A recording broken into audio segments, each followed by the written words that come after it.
नमस्कार दोस्तों, देखिए आज के वीडियो में हम लोग मनरेगा से संबंधित कुछ नई चीज़ें मुझे जो मिली हैं और मुझे जो लग रही हैं जो कि आपके एग्ज़ाम के पॉइंट ऑफ व्यू से इंपॉर्टेंट हो सकती हैं, वो चीज़ें हम लोग अपडेट करवा रहा हूं मैं उसको आपको। तो वो चीज़ें आप लोग अलग से कोई जगह पे लिख लीजिएगा या मनरेगा वाले चैप्टर पे आपका मैंने बोला था आपको जगह छोड़ने के लिए, तो वहाँ पर अगर आपका जगह है तो वहाँ पर लिख लीजिएगा या फिर कोई दूसरे जगह भी लिख सकते हैं इसको। ये सब चीज़ें इंपॉर्टेंट है आपके एग्जाम पॉइंट ऑफ व्यू से, वो आ सकती हैं जो मनरेगा में कुछ अपडेट हुआ है वो। और दूसरा, नवा बिहान के संबंधित कुछ चीज़ें मैं अपडेट करवाऊंगा जो आप लोग का NRLM योजना था, वो चीज़ों उसमें भी कुछ चीज़ें ऐड करवानी है मुझे, कुछ योजनाएं उसके अंतर्गत चल रही हैं, तो वो सब योजनाओं को मैं भी ऐड करवाऊंगा। वो चीज़ भी आप ऐड करते हुए चलिएगा और अलग से किसी जगह पे लिख लीजिएगा और इसको पढ़ के जाइएगा, ये इंपॉर्टेंट है, ठीक है। तो ये ध्यान रखना। एक क्वेश्चन इधर से आ चुका है, NRLM के संबंधित कौन सी योजनाएं हैं वो चीज़ें आ चुकी है, उसके अंतर्गत कौन कौन सी योजनाएं चल रही हो, तो दोनों चीज़ें हम लोग आज की डेट में कवर करेंगे। और आज हम लोग का ग्रामीण विकास का लास्ट क्लास है, ग्रामीण विकास वाला जो पोर्शन है वो कंप्लीट हो जाएगा हम लोग का आज, ठीक है। तो बिना टाइम वेस्ट किए आज का वीडियो हम लोग स्टार्ट करते हैं। अगर आप लोग को वीडियो अच्छा लगा तो वीडियो को लाइक करिए, चैनल को सब्सक्राइब करिए, ज़्यादा से ज़्यादा शेयर करिए, ठीक है। वीडियो स्टार्ट करते हैं हम लोग। देखिए, मनरेगा से संबंधित चीज़ें मैं आप लोग को बता रहा हूँ, इसको अपने कॉपी में नोट करना आप लोग, ठीक। PM आवास योजना ग्रामीण के अंतर्गत आवास निर्माण के लिए मनरेगा के अंतर्गत सामान्य क्षेत्र, मनरेगा के अंतर्गत सामान्य क्षेत्र में 90 दिन का और पहाड़ी क्षेत्रों में 95 दिन का कार्य मतलब अतिरिक्त कार्य दिया जाता है। देखो, PM आवास योजना ग्रामीण के तहत मनरेगा को कनेक्ट करके सामान्य क्षेत्र के लिए 90 दिन का और पहाड़ी और दुर्गम क्षेत्रों के लिए 95 दिन का अतिरिक्त मानव दिवस सृजित किया गया, मतलब एक्स्ट्रा वो लोग को दिया जाता है इन क्षेत्रों में, क्योंकि इन क्षेत्रों में जो है सामान्य क्षेत्र में 90 दिन का और पहाड़ी क्षेत्रों में तो पहाड़ी क्षेत्रों में क्या होता है कि दुर्गम इलाका रहता है, वहाँ पे आजीविका के साधन बहुत कम होते हैं, तो उसमें एक्स्ट्रा ऐड करके 95 दिन का अतिरिक्त लाभ वहाँ पर दिया जा रहा है। इसको याद रखना, ये पूछ सकता है। धारा 27, मनरेगा की धारा 27 के तहत जिला स्तर पर 17 लोकपाल की नियुक्ति की गई है। देखो, लोकपाल क्या करते हैं, बैंकिंग जैसे कि बैंकिंग लोकपाल होते हैं, वो लोग क्या करते हैं, शिकायतों को सुनते हैं और निगरानी रखने का काम करते हैं। तो उसी तरीके से मनरेगा में भी क्या किया गया, लोकपाल की नियुक्ति की गई धारा 27 के तहत। ये लोग क्या करते हैं, निगरानी इंस्पेक्शन का काम करते हैं और आप जो शिकायत करेंगे मनरेगा से संबंधित कुछ चीज़ें हो रही हैं, उनका शिकायत आप इन लोकपाल लोगों से कर सकते हैं। तो जिला स्तर पर एक होता है, एक होता है राज्य स्तर पर। तो जिला स्तर पर 17 लोकपाल की नियुक्ति की गई है। कितने लोकपाल की नियुक्ति की गई है पूछ सकता है। तो जिला स्तर पर मनरेगा योजना के अंतर्गत धारा 27 के अंतर्गत 17 लोकपाल नियुक्त किए गए हैं। राज्य के सभी 28 जिलों में 17 प्रादेशिक क्षेत्रों का निर्माण किया गया है। यहां पे लिखना, जिलों में 28 जिलों में टोटल कुल मिला के 17 प्रादेशिक क्षेत्र का निर्माण किया गया है। उसके अंतर्गत जिला स्तर पर 17 लोकपाल नियुक्त होते हैं, ठीक है। तो 28 जिलों में कितने प्रादेशिक क्षेत्र, 17 प्रादेशिक क्षेत्रों का निर्माण किया गया है। तो ये जिला लेवल पर 17 लोकपाल नियुक्त होंगे और राज्य स्तर पर 3 सदस्यीय अपीली प्राधिकरण होगा। देखो, आप जिला स्तर पर शिकायत के लिए लोकपाल से कंप्लेन करेंगे, लोकपाल अगर आपकी बातों को नहीं सुनता है या लोकपाल की बातों से अगर आप सेटिस्फाइड नहीं हैं तो कोई दिक्कत है, और तो राज्य स्तर पर एक 3 लोगों की कमेटी होती है, वो अपीली प्राधिकरण बोलते हैं, 3 सदस्यीय अपीली प्राधिकरण। इस अपीली प्राधिकरण से आप लोग इसकी जो है वो शिकायत यहाँ से कर सकते हैं। तो 2 लेयर पर बना है, जिला स्तर पर और राज्य स्तर पर, ठीक। तो ये दोनों चीज़ आप याद रखना। इसके बाद अपन एक देखते हैं बेयरफुट BFT, बेयरफुट टेक्नीशियन प्रणाली। ये एक तरीके का टेक्नोलॉजी है, BFT, बेयरफुट टेक्नीशियन। इसमें क्या होता है, तकनीकी सहायकों के सहयोग के लिए BFT को 90 दिवस का प्रशिक्षण दिया जाता है। बेयरफुट टेक्नीशियन जो होता है उसको 90 दिन का क्या दिया जाता है, प्रशिक्षण दिया जाता है, ट्रेनिंग दिया जाता है, और उसके बाद वो क्या करता है, तकनीकी सहायता करता है। कुछ टेक्निकल दिक्कत आ गया ऐप वगैरह में तो उसको सुधारने का काम करता है और तकनीकी सहायता देने का काम करता है बेयरफुट टेक्नीशियन। और इसको क्या दिया जाता है, 90 दिन का प्रशिक्षण दिया जाता है। और ये इसका काम क्या रहता है, चिन्हांकन करना कि कौन सी जगह पे काम का जरूरत है, कौन सी जगह पर टेक्निकल प्रॉब्लम आ गया उसको सुधारने का जरूरत है, लेआउट तैयार करना, कार्यों का माप एवं माप पुस्तिका में दर्ज करने में ये क्या करता है, सहायता करता है। जो भी कुछ मापन से संबंधित काम है उसको क्या करता है, माप पुस्तिका में दर्ज करता है और इसमें दर्ज करने में सहायता करता है। मतलब टेक्निकल एडवाइजर है, कुल मिला के एक ओवरऑल बोला जाए टेक्निकल एडवाइजर है ये। इसको 90 दिन का प्रशिक्षण दिया जाता है, उसके बाद उसको पोस्टिंग कर दिया जाता है, टेक्निकल एडवाइस करता है। तो बेयरफुट टेक्नीशियन इस यूज किया जा रहा है, बेयरफुट टेक्नीशियन प्रणाली का, ठीक। मनरेगा में एक होता है GIS प्रणाली। तो GIS प्रणाली नरेगा हेतु national remote sensing centre NRSC के माध्यम से केंद्रीकृत GIS प्रणाली, जियो नरेगा, ठीक है। तो ये GIS प्रणाली, इसका नाम है जियो नरेगा, इसको कहते हैं जियो नरेगा, जियो लोकेशन है ना। तो ये क्या करता है, ये GIS प्रणाली के माध्यम से क्या करता है, ये एक जियोलॉजिकल मतलब कि ज्योग्राफिकल एक मैप है मतलब ये खींच लेता है, इमेज खींच लेता है और इमेज को खींच के क्या करता है, लोकेशन को ट्रेस करके लोकेशन को ट्रेस कर लेता है और जिस लोकेशन पे काम हो रहा है या जिस लोकेशन पे काम होना है उस लोकेशन को जियो टैगिंग के माध्यम से वो सैटेलाइट से इमेज लेके क्या करता है, ये भुवन ऐप पे डाल देता है। तो ये जियो लोकेशन को भुवन ऐप पे जो अपलोड करने का जो प्रणाली है उसको कहते हैं GIS प्रणाली। तो लोकेशन वगैरह को ये करके आइडेंटिफाई करके क्या करता है, ये भुवन ऐप पे लॉन्च कर देता है। ये भुवन ऐप के बारे में पहले भी बता चुका हूँ। तो इसको कहते हैं जियो नरेगा, इस प्रणाली को कहते हैं जियो नरेगा, GIS प्रणाली को। ठीक, तो ये GIS प्रणाली के माध्यम से भी याद रखना अगर क्वेश्चन आ गया तो। एक जन मनरेगा ऐप है। जन मनरेगा ऐप में मनरेगा की जानकारी जितनी भी डॉक्यूमेंटेशन है, मनरेगा की जानकारी है, कितने लोगों को रोजगार मिला, कितना नहीं मिला, कितने लोगों को पूरा भत्ता मिला है, पेमेंट मिला है कि नहीं मिला, वो सब चीज़ें जन मनरेगा ऐप के माध्यम से इस माध्यम से आपको मिल सकता है और फोटो भी अपलोड करता है। ठीक है, जन मनरेगा ऐप पे जो भी चीज़ें हैं, जो भी काम हो रहा है, जो भी लोकेशन है, उसका फोटो भी यहाँ पर जन मनरेगा ऐप पे ये किया जाता है। तो ये जन मनरेगा ऐप के बारे में पूछ सकता है, याद रखना। भुगतान कैसे किया जाता है मनरेगा का, तो अभी PFFS या EFMS प्रणाली का बनाया गया फंड मैनेजमेंट सिस्टम। ठीक है, FMS का फुल फॉर्म। नवंबर 2016 से NEFMS इस प्रणाली से नवंबर 2016 से क्या किया जाता है, national fund management system NEFMS चालू किया गया है। इसके माध्यम से क्या कहते हैं, भुगतान किया जाता है, लोगों को पेमेंट किया जाता है। ये इंटरनेट प्रणाली है, उसके माध्यम से जो मनरेगा के मजदूर हैं उनको भुगतान किया जाता है। इस सिस्टम के माध्यम से पूरा कैलकुलेशन आ जाता है, कितने लोग कितने दिन का रोजगार वो लोग को मिला, कितना वो लोग का पेमेंट बन रहा है, उसके इसी माध्यम से भुगतान किया जाता है। तो किस माध्यम से भुगतान किया जाता है बोलेगा तो NEFMS, ये 2016 से चालू किया, नवंबर 2016 से, याद रखना इसको। पहले ऑफलाइन पेमेंट होता था, जहाँ पे है वहीं पे 150 रुपये जो भी भत्ता है 204 रुपये वो देते थे, लेकिन अब क्या करें, इस पेमेंट से ऑनलाइन पेमेंट चालू हो गया, तो ये ध्यान रखना। एक होता है सिक्योर सॉफ्टवेयर, 2018-19 से सिक्योर सॉफ्टवेयर चालू किया गया है। निर्माण कार्यों का प्राक्कलन तैयार करने, जितना भी निर्माण कार्य हुआ है उसका डॉक्यूमेंटेशन करने के लिए इस सॉफ्टवेयर का यूज़ किया जाता है कि कहाँ कहाँ निर्माण कार्य चल रहा है, कहाँ कहाँ हुआ है, उसका पूरा एक लेखा जोखा रखने के लिए। ऑनलाइन स्वीकृति, इसके माध्यम से क्या होता है कि कोई भी जो है ऑनलाइन स्वीकृति, किसी भी काम को ऑनलाइन आपको अनुमति मिल जाएगा। पहले क्या करता है, ऑफलाइन जाना पड़ता था, देखना पड़ता था, उसके बाद अनुमति दिया जाता था किसी काम के लिए। इस सॉफ्टवेयर पे क्या होगा, पूरा ड्राफ्ट तैयार हो जाएगा, सॉफ्टवेयर पे अपलोड कर दो, सॉफ्टवेयर पे ऑनलाइन क्या मिल जाता है, अनुमति मिल जाता है किसी भी काम के लिए। इसका फुल फॉर्म है सिक्योर का, software for estimate calculation using rural rate for employment. ठीक है, ये याद रखना, इसका फुल फॉर्म, सिक्योर का फुल फॉर्म पूछ सकता है। MIS से लिंक है। ठीक है, मैनेजमेंट इंफॉर्मेशन सिस्टम, ये जो MIS है उससे ये लिंक होता है। ठीक, तो ये ध्यान रखना, इससे लिंक होके फिर क्या करता है, ये पूरे तरीके का प्राक्कलन तैयार कर लेता है, ऑनलाइन इससे स्वीकृति भी मिल जाता है, तो काम क्या होता है, जल्दी हो जाता है इससे। तो ये ध्यान रखना, सिक्योर सॉफ्टवेयर ये है, इसका फुल फॉर्म भी ध्यान रखना। ठीक, तो ये चीज़ हो गया। अब आपका नवा बिहान देखते हैं, NRLM।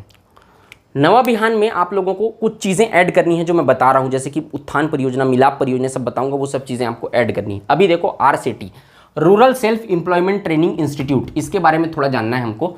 ठीक, ये क्या होता है, BPL परिवार, जो ग्रामीण परिवार हैं, को प्रशिक्षण देने के लिए ये चालू किया गया। ये एक इंस्टीट्यूट है जो चालू किया गया है बिलो पॉवर्टी लाइन वाले परिवारों को प्रशिक्षण देने के लिए। किस चीज़ का, अपने आजीविका चलाने के लिए कुछ स्किल है तो उससे संबंधित कुछ स्किल सिखा देते हैं, जिससे वो लोग क्या कर सकें, अपने छोटा मोटा काम चला के अपना आजीविका चला सके करके यहाँ पर प्रशिक्षण देने का काम किया जाता है rural self employment training institute में, RSET में।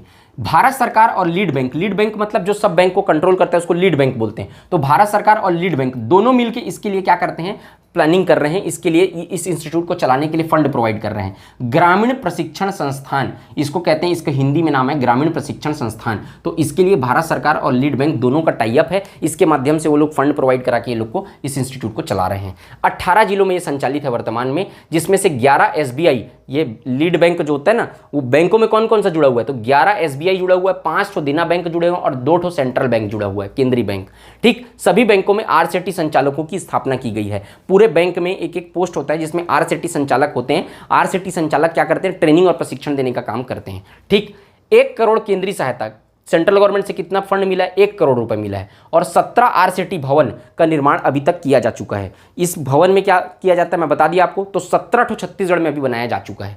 प्रशिक्षण कार्यक्रम, ट्रेनिंग के लिए, है ना। अब क्या कैसे कैसे किया जाता है, तो फर्स्ट लेवल, इसके 3 लेवल होते हैं। तो 42 रुपये 40 पैसा, है ना, 42.40 रुपए प्रति घंटा प्रति हितग्राही को दिया जाता है। वर्ग 2 के लिए 36 रुपए 50 पैसा प्रति घंटा प्रति हितग्राही। वर्ग 3 के लिए 30.20 प्रति घंटा प्रति हितग्राही। इतना जो रहता है वो दिया जाता है प्रशिक्षण के लिए, ठीक है।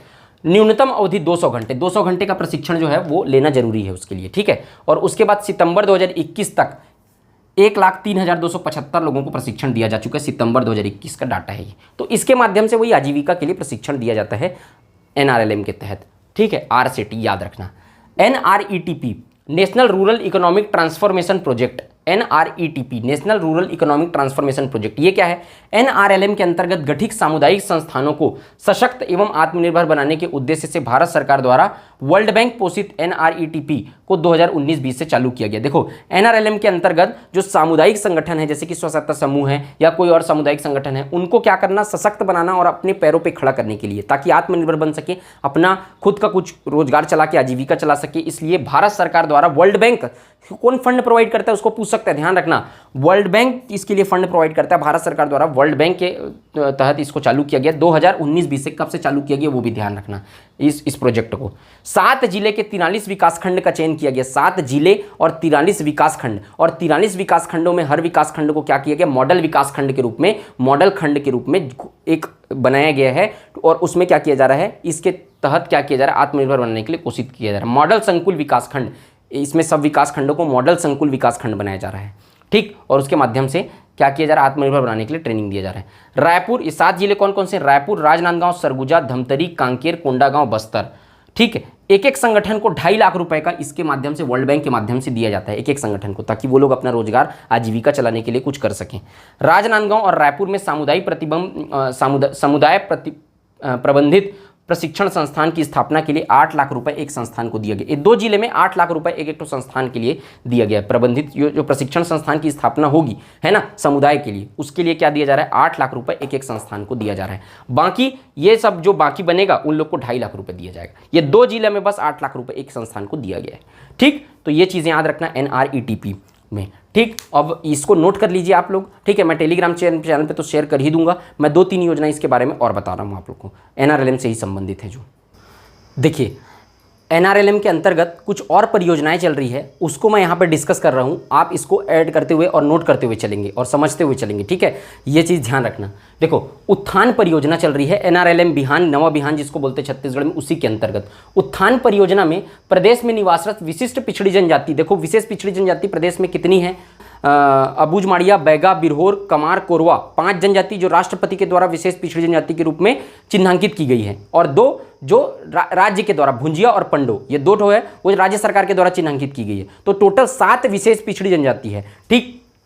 तो वो उस विशेष पिछड़ी जनजाति के विकास हेतु चिन्हांकित जिलों एवं विकास खंड में, जो विशेष पिछड़ी जनजाति के लिए मतलब कि जो आदिवासी विकास खंड है, उसमें विशेष पिछड़ी जनजाति की आजीविका संवर्धन के लिए, देखो विशेष पिछड़ी जनजाति जो है वो रूरल बैकवर्ड एरिया में निवास करती है और आजीविका के रूप से समृद्ध नहीं है, वो अपने आसपास के मतलब अपनी आजीविका चलाने के लिए, तो उनके आजीविका चला पाएँ वो लोग और अपना जीवन यापन अच्छे तरीके से, सुव्यवस्थित तरीके से कर पाएँ करके उत्थान परियोजना का शुभारंभ किया गया है। तो उत्थान परियोजना NRLM बिहान के अंतर्गत ही चलाई जा रही है, जिसमें सीधा सीधा एक याद रखना, विशेष पिछड़ी जनजातियों के लिए उत्थान के लिए, उनकी आजीविका संवर्धन के लिए ये योजना चालू की गई है। इस टाइप से ध्यान रखना, ठीक है। उसके बाद एक है मिलाप परियोजना। ये कोविड-19 के प्रभाव के कारण, देखो आप देखे होंगे कोविड-19 के कारण बसों में भरा भरा के प्रवासी श्रमिक आ रहे थे, जो दूसरे स्टेट जो रहते हैं उत्तर प्रदेश, बिहार, झारखंड, ये सब काम करने के लिए गए थे, वो कोविड-19 के कारण लॉकडाउन हुआ तो वापस आ रहे थे। तो उन्हीं श्रमिकों के लिए, वापस आए राज्य के प्रवासी श्रमिकों के लिए आजीविका विकास हेतु, अब वो लोग वहाँ अपना काम धंधा छोड़ के आए हैं, तो वहाँ पर छत्तीसगढ़ में उन लोगों को आजीविका प्रोवाइड कराने के लिए, रोजगार प्रोवाइड कराने के लिए, ताकि अपना काम गुजर बसर वो लोग कर सकें, इसके लिए मिलाप परियोजना प्रारंभ की गई है NRLM के अंतर्गत। राजनांदगांव और कबीरधाम, राजनांदगांव और कबीरधाम, ये 2 जिलों में ये मिलाप परियोजना चलाई जा रही है वर्तमान में, ठीक। तो याद रखना, कोविड-19 के प्रभाव के कारण वापस आए मजदूर श्रमिकों के लिए।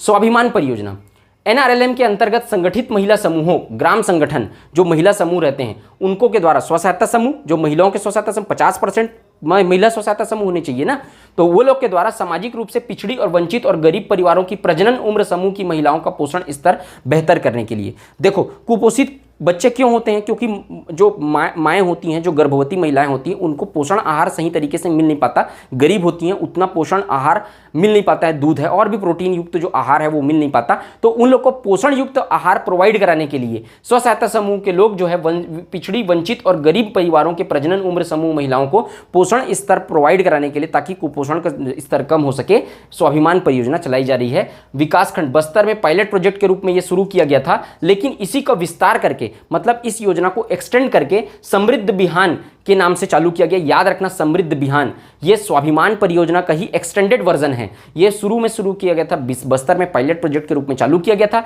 लेकिन उसका विस्तार करके समृद्ध बिहान करके 8 और विकास खंडों में इस योजना का संचालन किया जा रहा है, जिसमें से राजनांदगांव, डोंगरगांव, चारामा, माकड़ी, दंतेवाड़ा, बस्तानार, दंतेवाड़ा और नारायणपुर। ठीक है, तानार ये नरहपुर है। ठीक है, यहाँ पर लिखना नरहपुर आएगा, ये नरहपुर। ठीक, तो यहाँ पर बस्तानार, नरहपुर और नारायणपुर, ये 8 विकास खंड में समृद्ध बिहान चलाया जा रहा है, इसी का जो एक्सटेंडेड वर्जन है। ठीक, तो स्वाभिमान परियोजना समझ में आ गया, सब NRLM के अंतर्गत ही है। उसके बाद BC सखी, याद रखना BC सखी क्या है, बैंकिंग सेवाओं की घर पहुंच सेवा हेतु। देखो, बहुत से लोग बैंकिंग सेवाओं के बारे में जानते नहीं है, कैसे फॉर्म भरना है, कैसे क्या करना है, कैसे पेमेंट करना है, कैसे निकालना है, तो BC सखी की नियुक्ति की गई है। वो लोग घर घर जाके क्या करते हैं, बैंकिंग सेवाओं का लाभ देते हैं। आपको जितना पैसा निकालना है उनको बताओगे, आप जाके उनको आपको घर में प्रोवाइड कर देंगे। राज्य के सभी जिलों में इसको चलाया जा रहा है। कोरोना के टाइम तो बहुत है लोग अच्छा काम किए हैं, घर घर जाके, जो तो कि लोग बैंक नहीं जा सकते थे, एक जगह भीड़ इकट्ठा करना नहीं था लॉकडाउन में, तो ये लोग घर घर जाके पेमेंट सुविधा उपलब्ध कराए हैं लोगों को। 3-4 गाँवों का एक क्लस्टर बनाकर, 3-4 गाँवों का एक क्लस्टर बना दिया जाता है, उसमें BC सखी की नियुक्ति की जाती है। उसके बाद एक रोस्टर जारी कर दिया जाता है, जिसके माध्यम से बताया जाता है कि इस गाँव में सेवा देना है, फिर इस गांव में सेवा देना है, लाइन से एक टाइम टेबल बना दिया जाता है। उसके माध्यम से BC सखी जाके बैंकिंग सेवाओं को उपलब्ध कराते हैं सब। चयन SHG सदस्यों में से, ये BC सखी जो होते हैं, जो महिलाएं होती हैं, उनको क्या किया जाता है, SHG स्व सहायता समूह के सदस्यों में से ही चुना जाता है, उनका चयन किया जाता है और उनको नियुक्त किया जाता है, उसके लिए वेतन मानदेय होता है। ठीक, दूसरा है कृषि सखी या पशु सखी, हेल्प करने के लिए बेसिकली ये लोग। ठीक है, ठीक है, महिला किसान सशक्तिकरण परियोजना एवं संवहनी कृषि के अंतर्गत पशुपालन एवं कृषि कार्यों को ग्रामों में आगे बढ़ाने के लिए। ठीक है, पशुपालन एवं कृषि कार्यों को गांव में आगे बढ़ाने के लिए, ऑर्गेनिक खेती के लिए लोगों को प्रोत्साहित करने, पशुपालन के लिए प्रोत्साहित करने और जो कृषि कार्य हैं उसमें संलग्न करने के लिए कृषि सखी और पशु सखी ये लोग क्या करते हैं, जाके लोगों को क्या करते हैं, पशुपालन और जैविक खेती को बढ़ावा देने के लिए मोटिवेट करते हैं, उन लोग को जानकारी देते हैं। पशुपालन और एक जैविक खेती यानी ऑर्गेनिक फार्मिंग। ऑर्गेनिक फार्मिंग मतलब जो मतलब कीटनाशकों का प्रयोग, उर्वरकों का प्रयोग न करके ऑर्गेनिकली क्या करना, एक प्लांट को बढ़ावा देना और उसके माध्यम से फल, कृषि उत्पाद, वो सब चीज़ें प्राप्त करने के लिए, उसी को कहते हैं जैविक खेती, ऑर्गेनिक फार्मिंग। आप लोग सुने होंगे इसको। तो इसको बढ़ावा देने के लिए क्या चलाया जा रहा है, कृषि सखी या पशु सखी। इसको ध्यान रखना, पशुपालन एवं कृषि कार्यों को बढ़ाने ने, पशुपालन एवं जैविक कृषि को बढ़ावा देने के लिए कृषि सखी या पशु सखी की नियुक्ति की गई है सभी जगह। ठीक है, तो ये ध्यान रखना। तो ये NRLM के अंतर्गत कुछ और परियोजनाएं थी जो इसके अंतर्गत चल रही थी। इससे क्वेश्चन एक बार आ चुका है, इसके अंतर्गत क्या क्या परियोजनाएं चल रही हैं करके। तो अभी वर्तमान में जो जो परियोजनाएं चल रही हैं मैंने उसको पूरा तरीके से NRLM का भी कवर करवा दिया। इसको आप लोग ऐड कर लेना, या तो वहीं या तो किसी अलग जगह से भी ऐड करके आप लोग याद रख सकते हैं। छोटी छोटी है, सिर्फ बेसिक उद्देश्य आप लोग को याद रखना है, ये इंपॉर्टेंट है। ठीक है, तो आज आप लोगों का पूरा जो लगभग 26 से 27 क्लास में 27 क्लास हो गया आज के डेट पे, तो मैंने आप लोगों का पूरा ग्रामीण विकास कंप्लीट करा दिया है। आज से हम लोग का ग्रामीण विकास जो होता है वो पूरी तरीके से कंप्लीट होता है। ठीक है, अब आप लोग को यहाँ पर मैं जानता हूँ पढ़ाने के लिए बहुत से लोग यूट्यूब पे आएंगे, क्योंकि अब धीरे धीरे सोर्स अवेलेबल होने लग गया है। कुछ लोग पढ़ाना स्टार्ट कर दिए हैं, धीरे धीरे जानकारियाँ मिलनी शुरू हो गई हैं। ठीक है, तो अब आप लोगों को बहुत सारे लोग ऐसे दिखेंगे जो वहाँ पर यूट्यूब पे या अन्य माध्यमों से पढ़ाने के लिए आएंगे। एक शेर है कि कल और आएंगे नगमों की खिलती कलियाँ चुनने वाले, हमसे बेहतर कहने वाले, तुमसे बेहतर सुनने वाले।